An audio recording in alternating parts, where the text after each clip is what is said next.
Welcome home to USA Global TV and Radio, a place where dreams take flight, with authentic storytelling, diverse perspectives and meaningful conversations, where global stories unite and bridges are built beyond all borders. Discover world-class education, entertainment, hope and inspiration. Together, we're building bridges worldwide. Subscribe to our channel, USA Global TV. Download our app, USA Global TV. Be our guest or join our team. Visit usaglobaltv.com. Thanks to our founder and executive producer, Dr. Jacqueline Kerbeck. Music score by Yeffy Tang from Cloud Road Music. Voiceover artist Mike Porter. Creative direction by Paul Garcia. USA Global TV and Radio, your home for global connection. All rights reserved. This video and its contents are the exclusive property of USA Global TV and Radio. Unauthorized use, duplication or redistribution in any form is strictly prohibited.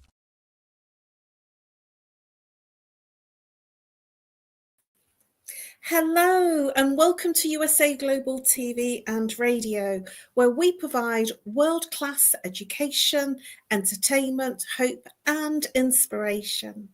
Our show today is A Woman's Prerogative Part 1 in partnership with E360 TV. A warm welcome to our loyal viewers and our friends at E360 TV, and hello to all of our friends on our usual social media channels, YouTube, Facebook, LinkedIn and X.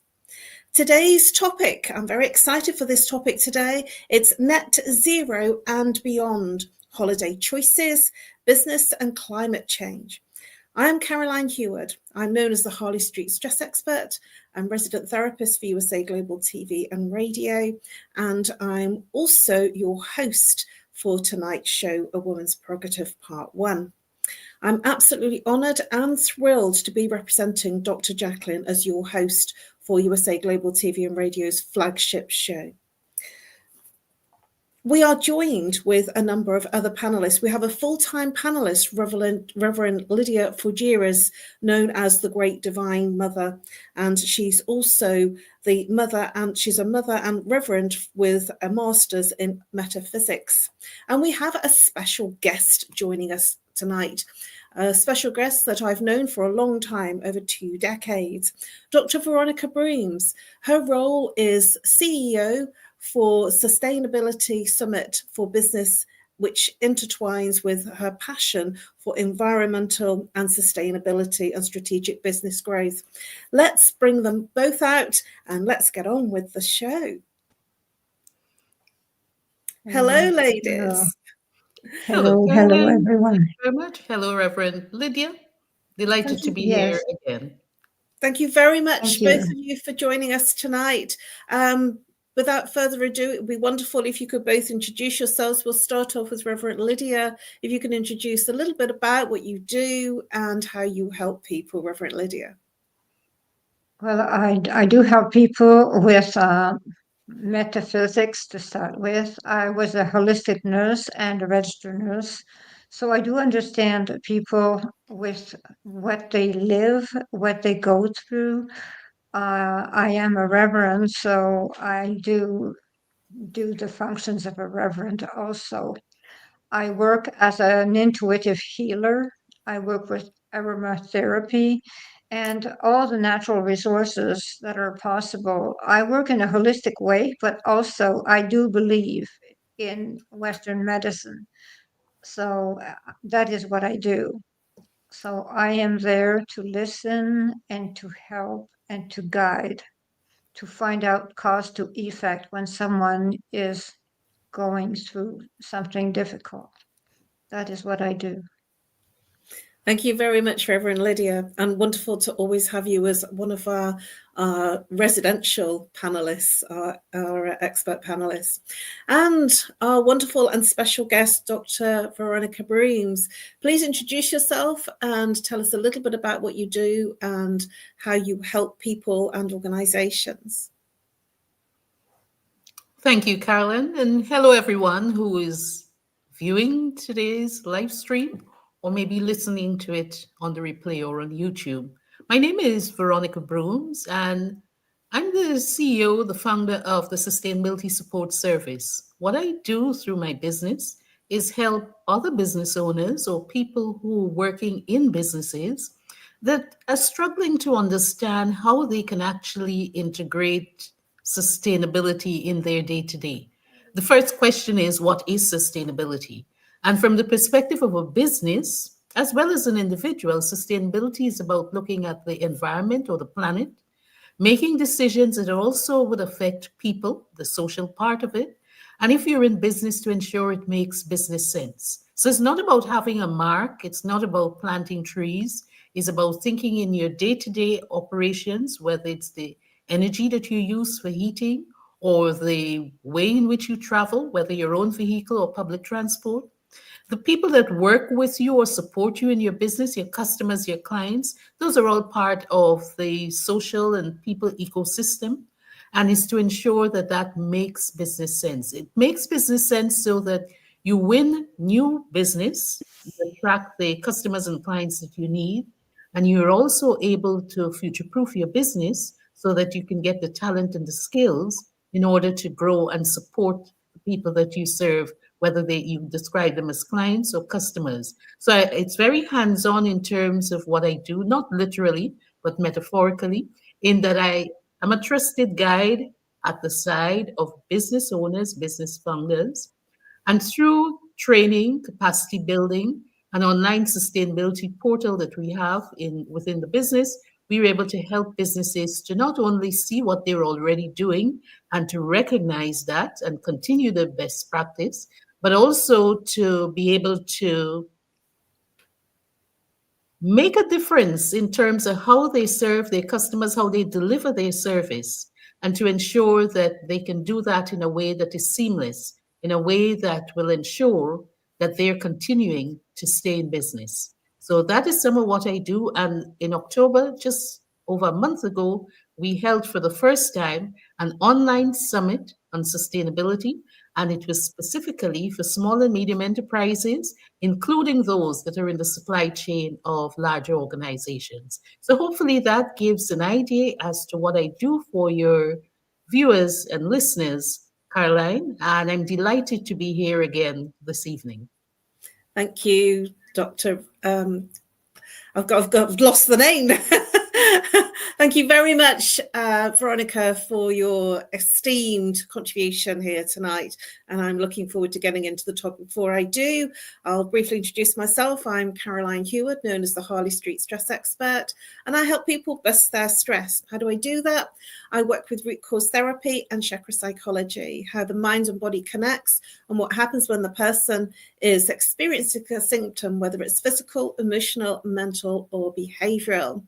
I also work with corporates on a business-to-business level, and I provide lunch and learn talks, educational talks during the lunchtime, which move people in from not understanding to understanding, insight, awareness, so that they can tackle the stress that becomes their symptoms in their everyday life. And I help people bust their stress.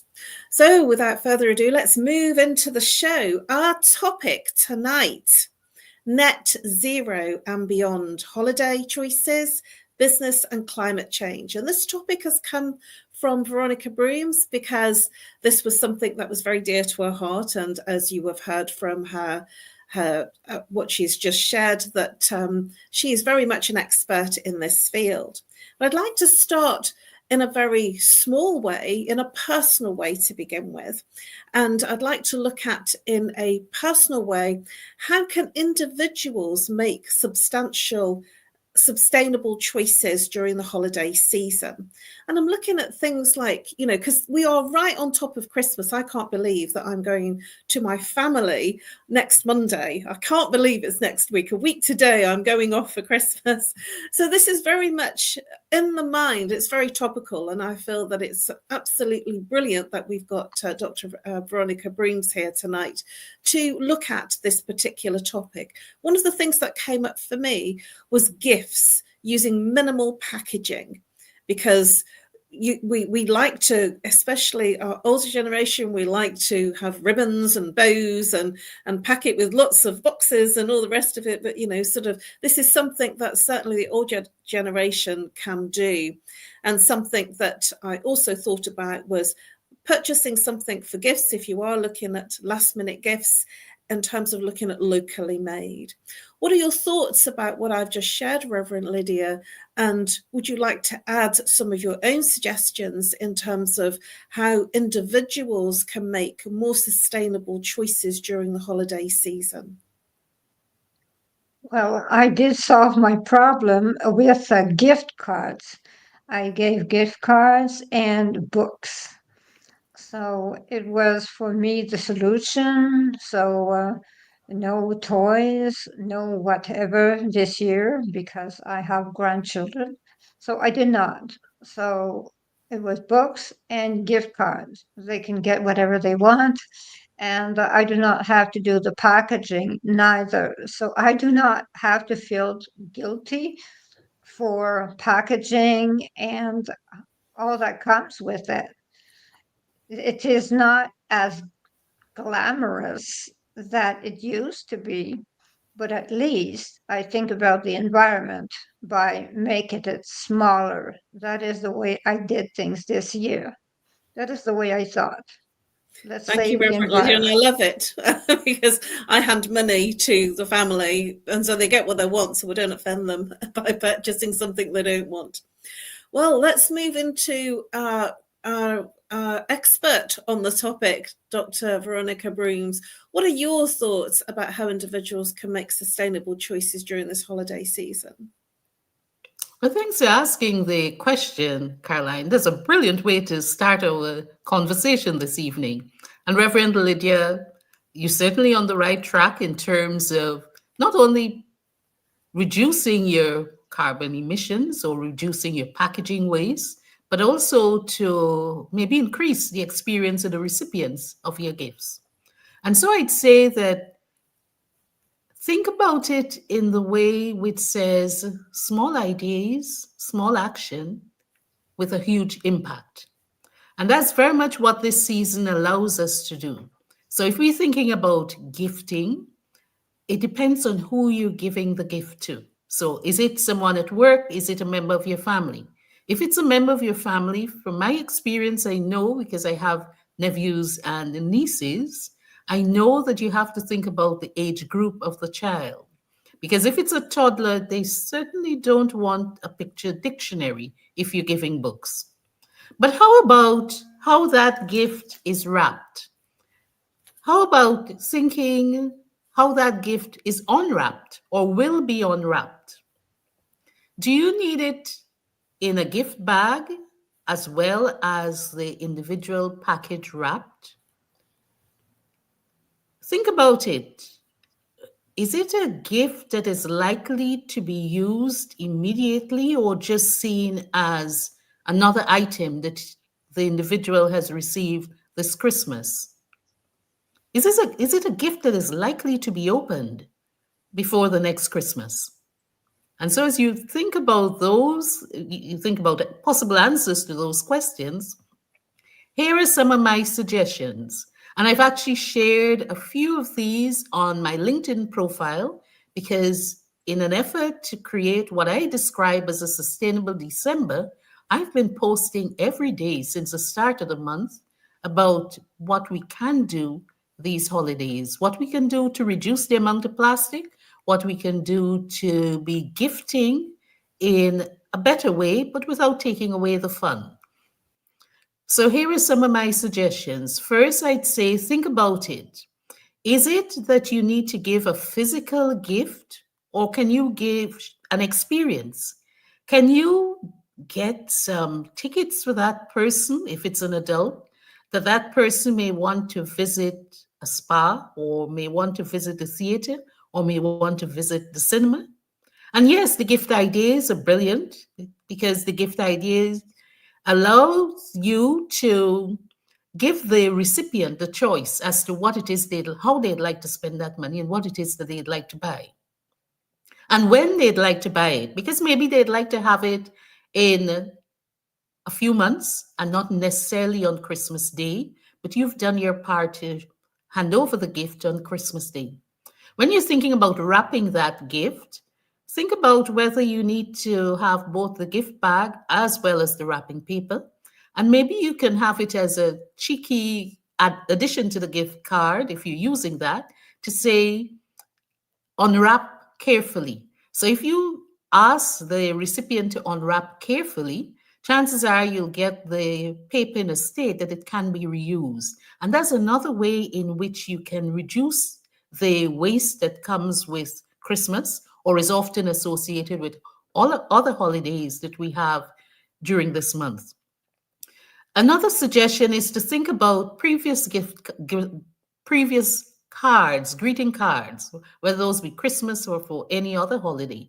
If you've received those cards and you do like many people used to do, which is you save the cards from previous year for the new year, it means that you can decide after a while that you no longer want to save particular cards, but then the covering of those cards can become your new gift tags. So you don't need to buy gift tags. And that's a way in which you're not sending the old or the previous cards to the garbage or to the skip, but in fact, you're finding another use. You're reusing the card, but you're creating a new item, a new product, and you're saving yourself some money in the process.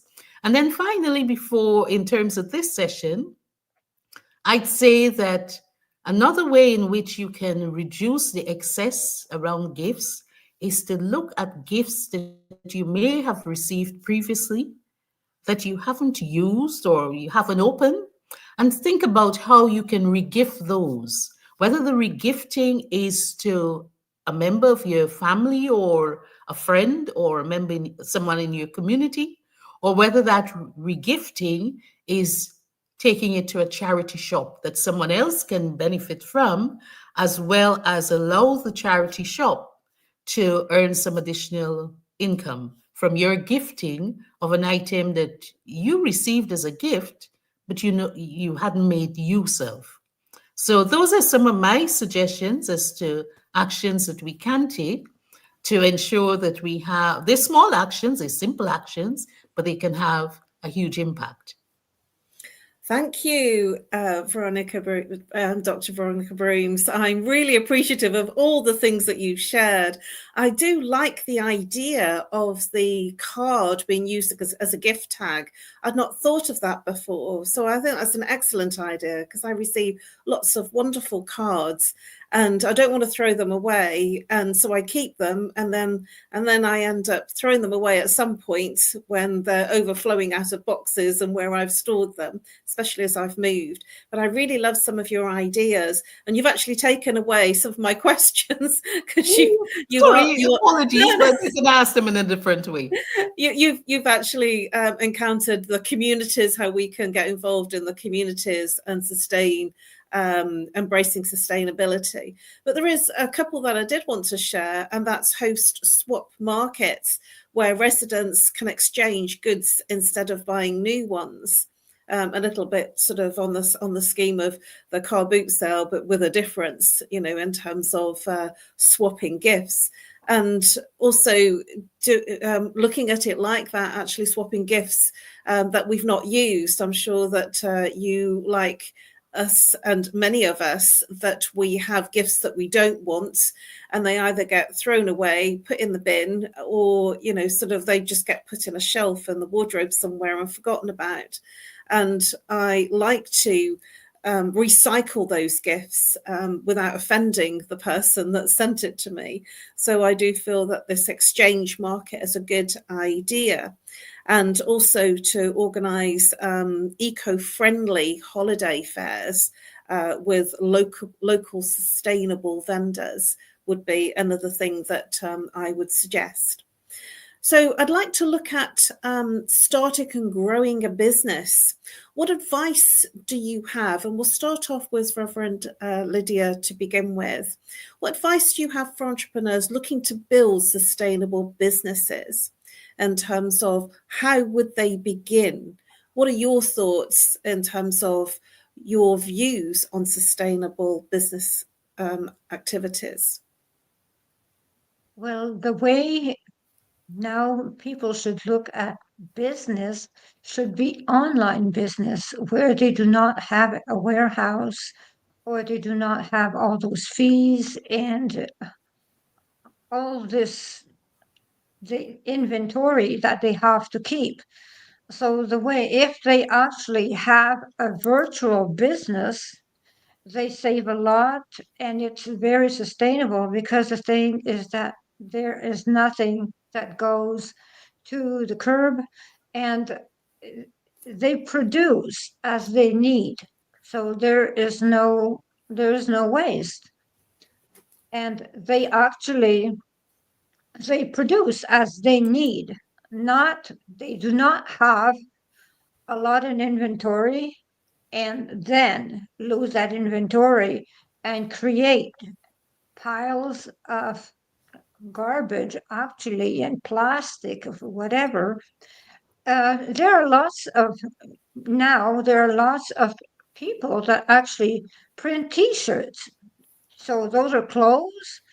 They print them as they're asked. They just pre-order them. They are done as it comes. There are coffee mugs that they actually are used. So they print the coffee mugs as they are ordered. There is businesses like Audible books that you listen to. So that is the way of actually saving the planet. You can actually give, uh, as a business, actually, you can give a service that actually will be a service, like hunting, fishing, uh, doing things like that, that do not ask for merchandise. So the service is something fun, and that you do not have to take along any items. You have fun, but actually you do not actually hurt the planet if you do those activities. That is the way I think businesses should go now. It is a way not to keep inventory and to maximize the fun for people. That is the way I see business now. Thank you, Reverend Lydia. I am nodding here as you're mentioning some of those things. I'm guilty, very guilty of printing everything off and being very old school.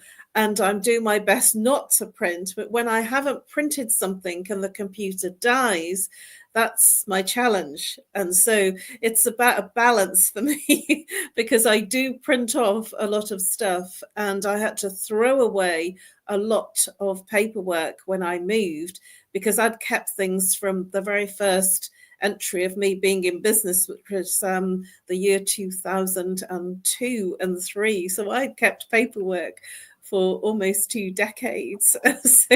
So it was very scary when I started to empty files. So I've got a lot less paper now, and there was a lot more recycling, but I so agree with you. And one of the things, and it wasn't really there in the agenda when I started my business, but, you know, for people looking at starting their business from day one, I would actually say incorporate sustainability in your supply chain from the very beginning, from day one. If you are focused on setting up a business, it certainly wasn't on the agenda when I first set up my business 2 decades ago. But now I feel that it is a part of the way that a lot of companies are operating. So, Dr. Veronica Broomes, what are your thoughts about what's being shared here, and what would you suggest? And we'll keep the comments to a couple of minutes if you can, just that there's quite a few questions I'd like to get through and really tackle some different areas. But what are your quick thoughts in terms of how to start and grow a sustainable business for entrepreneurs? I would say it depends on whether you're selling products or you're selling services. So that would be a start. I agree with quite a lot of what has been said by both you and Reverend Lydia, but I'd say it depends on what you're selling, whether it's products or services. If you're selling products, you need to be thinking where you're sourcing that material from, how far away it would need to travel from, who are your end users. Can you have someone who's closer to your end user distributing that item for you? Can you find a way in which you can reduce your overall cost as it relates to acquiring the product that you're selling? If you're selling services, whilst the services may be online, there's still a carbon footprint. What that means is that the internet does use energy. Storing in the cloud uses energy. So it's not emission free. You still have carbon emissions. But you need to be thinking, how can I do this in a way that would reduce my emissions? And for example, you can check if you're using a website, you can check where your hosting is done. Is that with a hosting company that uses renewable energy, for example? And it is one of the questions we ask when we're doing sustainability audits for companies. If a company is using a hosting provider which doesn't have a bank of servers in somewhere that is air conditioned and the energy is escaping and therefore it has a high carbon emission, but instead has a way of capturing that energy so it can be reused, it means that's a positive.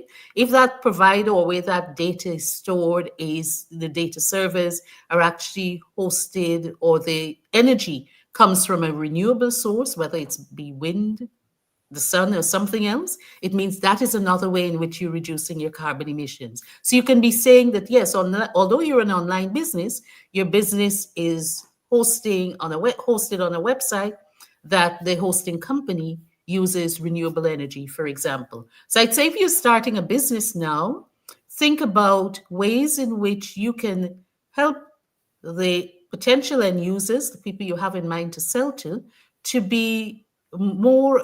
allow your service or your product to be more accessible to them. And it may also require you to think about how that is distributed, how that is given, how that is sold to the end users. So hopefully that gives some insights, Caroline, for your listeners and viewers. Thank you very much. Yes, very much so. And I do feel from what you've shared, Dr. Veronica, that what it's doing is it's making the company be more competitive and be more open for being the choice of service or product. Indeed. Because I'm certainly looking at eco-friendly and sustainable suppliers now. And even with my energy, I'm with a sustainable energy supplier. And also I'm part of a challenge once a month in the winter months where I get free energy if I've saved energy in the peak time. So I'm very conscious about these things. And my own energy supplier, bless them, they send me what carbon footprint I've saved in terms of the challenge, which is once a month. I'm having a bit of a challenge in conserving energy between 4 and 7 because of the show, and it shows me I actually bump up my energy usage during the times of the show. So I tend not to log on and put all the lights on until about 10 minutes before. And that's something that I'm being very conscious about, whereas I would just have all the lights on. So how does, and I'm going to go back to Dr. Veronica, how does the concept of net zero affect our everyday lives, especially during holidays?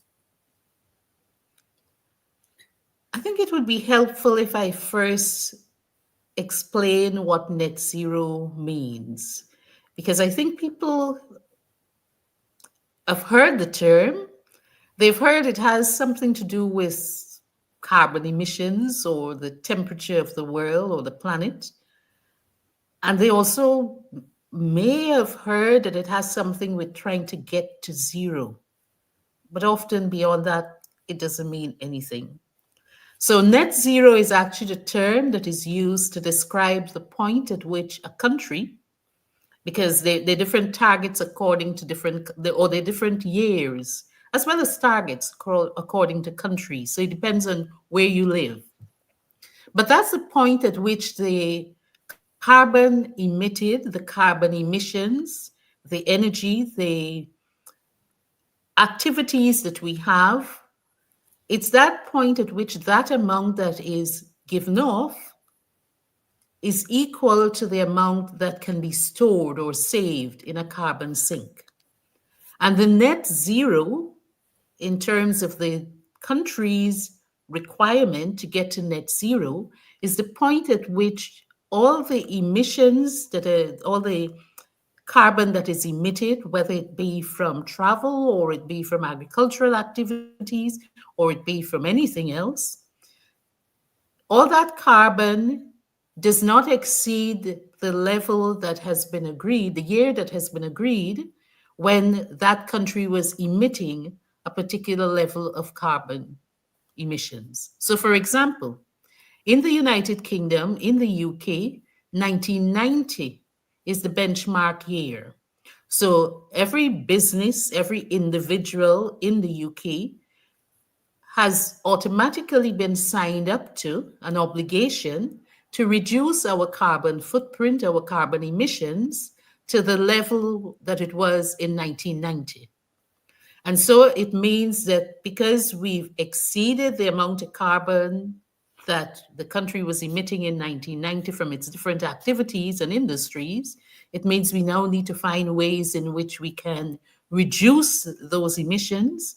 And this comes from the choices we make, not only in our energy supply, but how we travel, how we deal with the raw materials, the resources that we have, how we deal with saving the sinks, the places where the emissions can be stored. And those carbon sinks are the ones that we'd find in nature, the ecosystem, whether it be the environment in which there are trees or waterways or rivers. So they're all serving as places where carbon can get stored. So the more of those that we have, the greater the likelihood that the emissions will not be, the carbon emissions would not be in the atmosphere and therefore contribute to a higher temperature, which in turn warms the planet and creates this effect where too high temperatures, the greenhouse gases, would then cause disruptions to climate and weather patterns, as well as melting of glaciers. So I would say that to get to net zero means that you're living wherever you live, your country has agreed that it will reduce the amount of carbon that is emitted from various activities to a level at a particular year, whatever that year has been agreed to, or whatever year has been agreed at the international level. So this is where the United Nations and the climate change and the conference of parties that you may have heard about, the COPs, this is where those discussions are made, or those discussions are held and some of those decisions made, so that everyone has signed up, whether we know it or not, to achieving this target of getting to net zero. So hopefully that gives plain English, not a technical understanding or interpretation of what net zero actually means to everyone. Thank you, Dr. Veronica. And with that, we are pretty much at the end of our show. Reverend Lydia, do you have a quick thought of 10 seconds of what Dr. Veronica has just shared in terms of what it brings up for you before we then close out with our contact details for our audience? Oh, I have nothing to say because what she says is absolutely amazing. I thought what she explained was extraordinary, interesting, and I learned so much from what she said that it was a pleasure to hear everything that she said. I was not aware of just net zero. I do not really understand the net zero, and now I do. So thank you. Thank you so much, Dr. Veronica, and thank you for the show. I'm very happy. And I feel the same, a wonderful accolade to Dr. Veronica in terms of sharing what net zero is and all her content today on what is quite a difficult subject. We could do another part to this, definitely, Dr. Veronica, in terms of the incredible things that you have shared tonight. But we are pretty much at the end of our show. So let's quickly have a whistle stop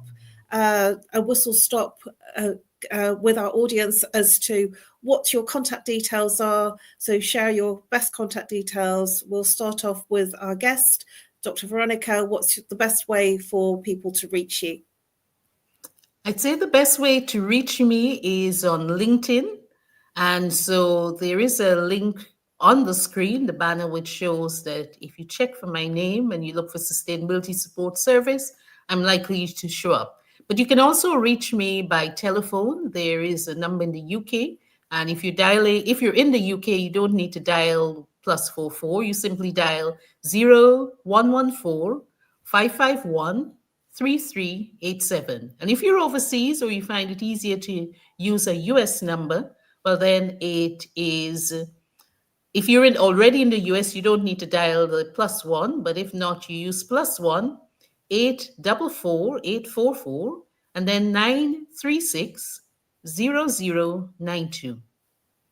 Thank you ever so much, Caroline, for the opportunity to be here again as your guest on your special show, and for Dr. Jacqueline for facilitating this. Thank you very much. It's always a pleasure to have you on our shows as our special guest, and we have all learned so much, and I'm sure that our viewers will have learned so much about what you've shared tonight. A very, very insightful share, Dr. Veronica. And Reverend Lydia, please share your contact details with our audience. I can be reached at 1-514-582-6882. 1-514-582-6882. I am in Canada. I can also, my books are also on Amazon, so they can actually look for Reverend Lydia Fougere, and my 2 books are there for sale. So I do suggest those that want to offer books. They can be actually they are in Audible also. So this saves energy. They really does. I can also be reached at divadivinemother@gmail.com or greatdivinemother@gmail.com. And my Facebook page is Lydia Fougere on Facebook. So I can be reached in all those ways. So, and I'll be happy to answer whatever questions people have to ask. I'm delighted, and I wish the nice holidays to everyone. Thank you for having me on the show. Thank you, Dr. Veronica, and thank you, Dr. Jacqueline, to actually take care of us all the time at every show. Thank you. Thank you, Reverend Lydia. It has been an excellent show with tons of really insightful shares from our special guest, Dr. Veronica Broomes, and also our in-house panelist, expert panelist, Reverend Lydia Fougeres. For me, my name is Caroline HEWARD. I've been your host, and I help you bust your stress. You can reach me on nomorestress@live.co.uk, or call me if you're international +44. If you're local, 07523 120 189. And I look forward to helping you bust your stress. Thank you very much, everybody. It's been an amazing show, packed to the brims with exciting and really relevant shares and really relevant things that you can do. Net zero and beyond, holiday choices, business and climate change. I am sure there will be another part soon. And I'll be back for part 2 of A Woman's Prerogative on this topic at 9 p.m. GMT time. and 4 p.m. Eastern Time tonight. Thank you very much for joining us, whether you're on the live or the replay. And just before we move over to our sponsors, please do join our VIP exclusive community and become an exclusive VIP community member. You'll have first access to our newest videos, photographs, and insights on the British royal family. It's live streamed on YouTube and on USA Global TV and Radio. And thank you, Dr. Jacqueline, for your wonderful whizzy effects in the background. It's been an absolute pleasure to be here tonight with you, and I look forward to seeing you on A Woman's Prerogative Part 2. Over now to our sponsors. USA Global TV and Radio proudly presents our partner and sponsor, Mr. Philip Sykes and the British School of Excellence. Building confidence, changing lives. And now, proudly presenting the Polished Professional. On a transformative journey with the British School of Excellence's comprehensive suite of masterclasses, crafted to elevate your professional and personal life. 8 outstanding modules will elevate you to the next level. Module 1, Exploring Life's Purpose, delves into the depths of self-discovery, guiding you to chart your unique path to fulfillment and success. Module 2, Mastering Professional Presence and Confidence. This masterclass is a deep dive into the art of self-assurance and commanding presence, which is essential for standing out in today's competitive landscape. Module 3, Learn the Secrets of Visual Impact, how to curate a personal style that amplifies your professional brand. Module 4, Mastering Professional Etiquette and Communication Excellence, navigating the nuances of corporate interaction with grace and tact. Module 5, Elegance in Eloquence. We impart powerful techniques to captivate and persuade any audience with your oratory skills. Module 6, Unlock the potential of your emotional intelligence, EQ, and harness the ability to connect, empathize, and lead with emotional savvy. Module 7, Mastering DISC, building a gateway to understanding behavioral styles, fostering better personal and professional relationships. Module 8, Mastery in Dining Etiquette, building your confidence to perfect the subtleties of dining with finesse, enhancing your social savviness at any table. Step into the Polished Professional program where poise, elegance, and excellence aren't just taught, they're instilled for life. Join us to redefine your potential and polish your professional edge. To learn more, go to thebritishschoolofexcellence.com. The British School of Excellence are investors in people. Let us invest in you. Meet Lady Ella, a special ladybug who is trained by Grand Beetle on how to listen at an elevated level. After earning her gold wings, Mother Earth and Father Universe asked her to travel across the solar system, teaching life lessons to creatures to respect one another and to listen. Learn more about her travels in the book series, The Amazing Adventures of Lady Ella.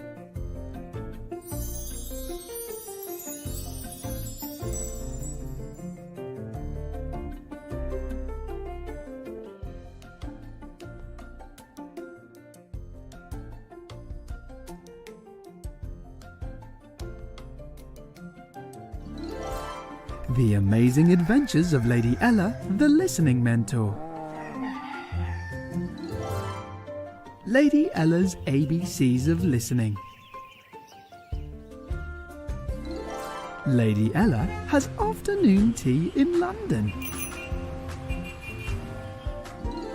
The ocean calls and Lady Ella listens. Lady Ella listens in the Baobab National Game Park. Lady Ella's space adventure across the universe. The magical adventures of Lady Ella and her super-powered friends. There are also collections of colouring books for parents and kids.